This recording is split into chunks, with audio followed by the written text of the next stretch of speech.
देखिए, exit poll सिफोलॉजिस्ट और वरिष्ठ पत्रकार जो अनुमान लगा रहे हैं उनका स्वागत करता हूं और हमेशा से भारतीय जनता पार्टी इन लोगों का स्वागत करती है। लेकिन हमारे पास जो ग्राउंड रिपोर्ट है, जो हमारे ग्राउंड रिपोर्ट का आधार है, हमारे बूथ के अध्यक्ष, पन्ना प्रमुख, मंडल अध्यक्ष और बूथ पे जो 4-5 कार्यकर्ता लगातार निरंतर कार्य करते हैं, उन्होंने जो रिपोर्ट दी है उसमें बंगाल में हम क्लीन स्वीप कर रहे हैं। बंगाल में भारतीय जनता पार्टी की सरकार बन रही है और बंगाल की जनता मौजूदा सरकार से त्रस्त थी और एक उत्साह देखने को मिला है। जिस तरीके से वोटिंग परसेंटेज में बढ़ोतरी हुई है और बढ़त के साथ साथ बदलाव है, तो ये बड़ी सुखद खबर है। और ये हम लोग जो एक्सपेक्ट कर रहे थे, प्रधानमंत्री जी जो अपनी दृढ़ इच्छा शक्ति के नेतृत्व के साथ लगातार कह रहे थे, वो पूरा होने जा रहा है। हम असम में भी बहुत अच्छा कर रहे हैं। असम में हमारी सरकार बन रही है, पौंडीचेरी में हमारी सरकार बन रही है। केरला हमारा पहले से ही यह अनुमान था, वहाँ थोड़ी टफ पिच थी, लेकिन हमारा केरला में इस बार वोटिंग परसेंटेज ज़बरदस्त तरीके से बढ़ रहा है। हम सीट भी लेके आ रहे हैं और तमिलनाडु में भी आप देखेंगे कि एनडीए बहुत अच्छा कर रही है। इसलिए कर रही है कि हम गुड गवर्नेंस की बात करते हैं, हम विकास की बात करते हैं, हम एक तरीके से अस्थाई सरकार की बात करते हैं। हमारे यहाँ काम होता है। इसलिए हमें उम्मीद है कि 4 मई को जब रिज़ल्ट आएंगे तो हर तरफ भारतीय जनता पार्टी और एनडीए की जीत होगी। देखिए, पश्चिम बंगाल में पहली बार भयमुक्त चुनाव हुआ है।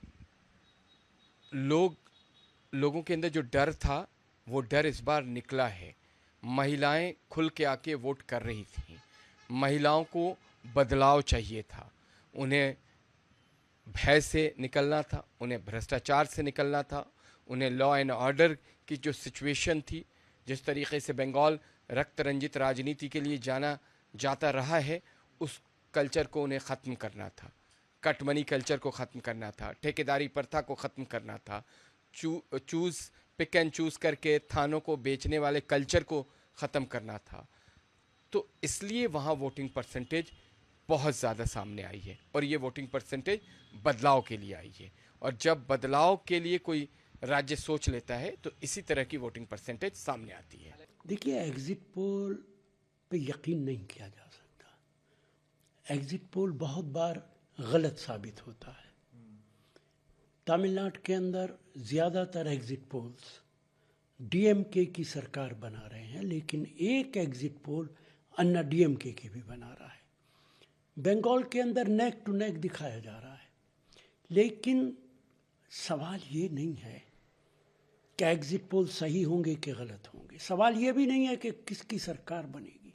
सवाल सबसे बड़ा ये है कि क्या ये उचित है कि आसाम के अंदर, बंगाल के अंदर जिस तरीके का चुनाव भारतीय जनता पार्टी ने लड़ा है, आसाम का मुख्यमंत्री एक मुसलमानों को बंदूक से गोली मारते हुए दिखाया जा रहा है। वो कह रहा है कि रिक्शा वालों से 5 रुपए तय करो और 4 रुपए दो इन मियाओं को। बंगाल के अंदर प्रधानमंत्री और भारतीय जनता पार्टी के नेता एक कम्युनिटी के खिलाफ भाषण दे रहे हैं। इसके बाद अगर चुनाव जीतते भी हैं, इलेक्शन कमीशन की मदद से, ब्यूरोक्रेसी की मदद से 2.5 लाख फौज आपने लगा दी बंगाल के अंदर। आपने सारे ऑफिसर्स बंगाल से बाहर लाकर लगा दिए।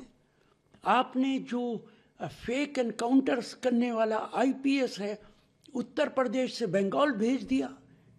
इस तरह अगर आपको चुनाव जीतना है तो ज़्यादा बेहतर है कि आप चुनाव ना कराएं, इलेक्शन कमीशन से कहें कि सीधा सर्टिफिकेट बांट दिया करें। ये आहिस्ता आहिस्ता इस देश के अंदर लोकतंत्र को ख़त्म किया जा रहा है। लोकतंत्र सिसकियाँ ले रहा, लोकतंत्र मरने की कगार पे है और इसके लिए भारतीय जनता पार्टी और उसके नेता जिम्मेदार है। देखिए, 90 के आसपास, लेकिन ये बढ़ेगा। 90 लाख वोटों को आपने काट दिया इलेक्शन कमीशन ने। बिहार के मुख्यमंत्री ने अभी एक बयान दिया था कि हमने बिहार के अंदर 22 लाख लोगों के वोट कटवा दिए। उनके बयान को संजीदगी से लेना चाहिए। इसका मतलब है कि भारतीय जनता पार्टी वोट कटवाती है। इलेक्शन कमीशन तो उनके हाथ का खिलौना है। और सबसे बड़ा सवाल है, अगर भारत के अंदर विपक्ष के नेताओं को, राजनीतिक दलों को इलेक्शन कमीशन पर भरोसा ही नहीं है, तो कैसे यकीन कर लिया जाए कि जो नतीजे आएंगे वो ईमानदारी से आएंगे। देखिए, तमाम एग्जिट पोलों को प्रणाम। बहुत मेहनत करते हैं लोग, लेकिन मैं व्यक्तिगत तौर पे एग्जिट पोल पे यकीन नहीं करता हूँ। मैं एग्जैक्ट पोल पे ही यकीन करता हूँ। लेकिन हाँ, एक रुझान, एक ट्रेंड पता लग जाता है कि क्या है। और निश्चित तौर पे एक ट्रेंड तो पता लग रहा है कि पांचों राज्यों के चुनाव में मेजॉरिटी एनडीए की है। चाहे वो असम हो, जहाँ हम तीसरी बार सरकार बनाने जा रहे हों, चाहे पश्चिम बंगाल हो, चाहे वो पुडुचेरी हो, तमिलनाडु प्लस माइनस एज पे जा रहा है, तो यहाँ भी एनडीए की सरकार बनने के बहुत बलवर्ती चांसेस हैं। इन सारे रुझानों से एक चीज़ क्लियर हो गया कि 4 तारीख के बाद इस देश में पॉलिटिकल रीअलाइनमेंट बहुत मजबूती से होने जा रहा है। ये सो कॉल घमंडिया थे और इंडी अलायंस, ये नष्ट हो चुका, क्योंकि केरला में भी लड़ रहे थे, बंगाल में भी लड़ रहे थे, कहीं एक यूनिटी नहीं हो पाई। तो जब यूनिटी नहीं हो पाई तो यूनिफाइड नेता कहाँ बनेगा। राहुल गांधी जी को समैरली रिजेक्ट कर दिया है उन्हीं के साथियों ने, जिनको अब पूर्व साथी कहेंगे। और एक पार्टी कांग्रेस जिसकी हेगमनी होती थी, वो कंप्लीटली डिस्ट्रॉय हो चुकी है। आप बताइए, एक राष्ट्रीय स्तर के नेता अपने आप को कहते हैं, पूरे बंगाल चुनाव में मात्र 3 दिन, इतना बड़ा राज्य। तमिलनाडु में गायब, स्टालिन के साथ कोई रोड शो नहीं। असम में गायब, बहना के हाथों छोड़ दिया, गोगोई जी को बलि का बकरा बना के। खाली केरला में घूमते रहे। अभी कितना दिन घूमे केरला में, पुडुचेरी तो कभी गए ही नहीं। ऐसे ऐसे राष्ट्रीय नेता होने लगे तो भारत की राजनीति खत्म हो जाएगी। और दूसरा स्पष्ट मैसेज कि संपूर्ण विपक्ष, चाहे एक होके चाहे बिखर के, लड़ेगा एक ही से, नरेंद्र मोदी। और एक अकेला फिर से सब पे भारी। देखिए, एक चीज़ तो मैं आपको बताना चाहूँगा, जो आपका पहला सवाल है एग्जिट पोल पर लेकर के। एग्जिट पोल है, ये एग्जैक्ट पोल है नहीं है। किसकी कहाँ सरकार बन रही है, जो जनता निर्णय किया होगा वो बनेगा, क्योंकि इस देश का मालिक जो है जनता है। इस देश का मालिक मतलब न आप है, न हम हैं, न मीडिया बंधु हैं। हम एक आशा व्यक्त करते हैं कि इसका सरकार बनेगा, वो भी कुछ लोगों को हम पूछ करके ये एग्जिट पोल हम निकालते हैं। लेकिन आपको ये भी मालूम होना चाहिए, बंगाल में अभी चुनाव चल रहा था, बंगाल में लोग इलेक्शन वोटिंग करने के लिए खड़ा थे, और आप एग्जिट पोल 3 बजे से 4 बजे से दिखाना शुरू कर दिए कि इनकी सरकार बन रही है, उनकी सरकार बन रही है।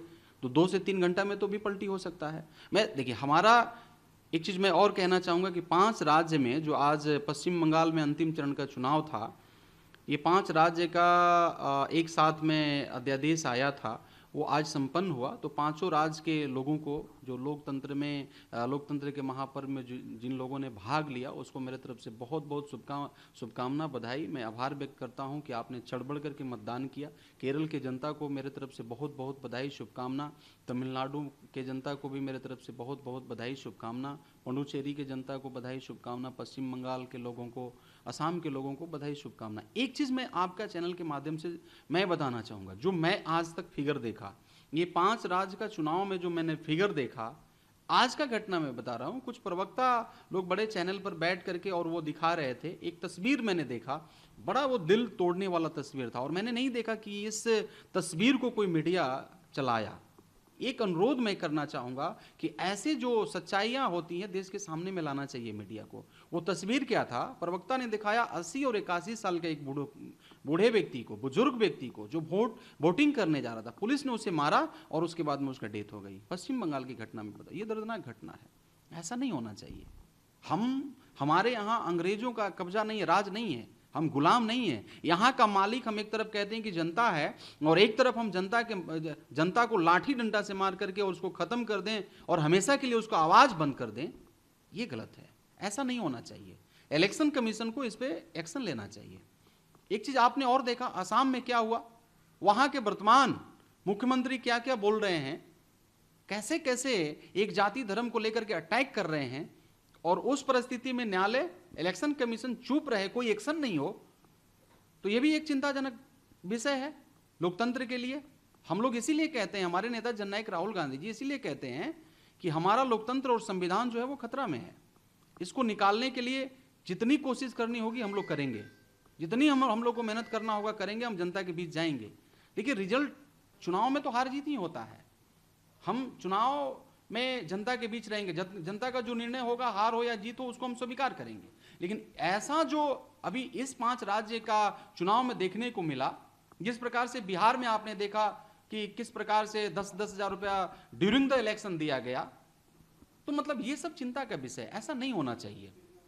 और मैं एक चीज जरूर बताना चाहूंगा, इससे पहले भी हुआ, तो इन सारे चीजों पर इलेक्शन कमीशन को कम से कम जो उनको सौंपा गया है जिम्मेवारी कि शांतिपूर्ण से आपको इलेक्शन कराना है और सबको सुरक्षा देना है, वो उनकी जिम्मेवारी है, उनको करना चाहिए। लेकिन उसमें कहीं ना कहीं इलेक्शन कमीशन मुझे लग रहा है कि खरा नहीं उतर रहा है, उसको और बढ़ चढ़ करके काम करना चाहिए। और मुझे लग रहा है कि दलगत नीति से ऊपर उठना चाहिए और सबके लिए काम करना चाहिए। क्योंकि लोकतंत्र में जितना पक्ष के लोग भरोसा करते हैं उतना हम भी करते हैं। संविधान हमें भी अधिकार देता है आवाज उठाने का, संविधान हमें भी अधिकार देता है अपने बातों को रखने का, हमारे बातों को भी सुनना चाहिए और सम्मान करें। एक बार फिर से 5 राज्य के जनता को मेरे तरफ से बहुत बहुत बधाई, शुभकामना। और लोकतंत्र के महापर्व में आप लोगों ने भाग लिया, आप सभी को मैं आभार व्यक्त करता हूं। मैं देखा पश्चिम बंगाल में लगभग 90% अंतिम चरण का 89 पॉइंट समथिंग %, उससे भी ज्यादा हो सकता है, शाम तक चला हो, उससे भी ज्यादा हो, और अच्छे बढ़ चढ़ के लोगों ने वोटिंग किया। सभी जाति सभी धर्म के लोग एक साथ खड़ा होकर के वोटिंग किया। ये लोकतंत्र की खूबसूरती है।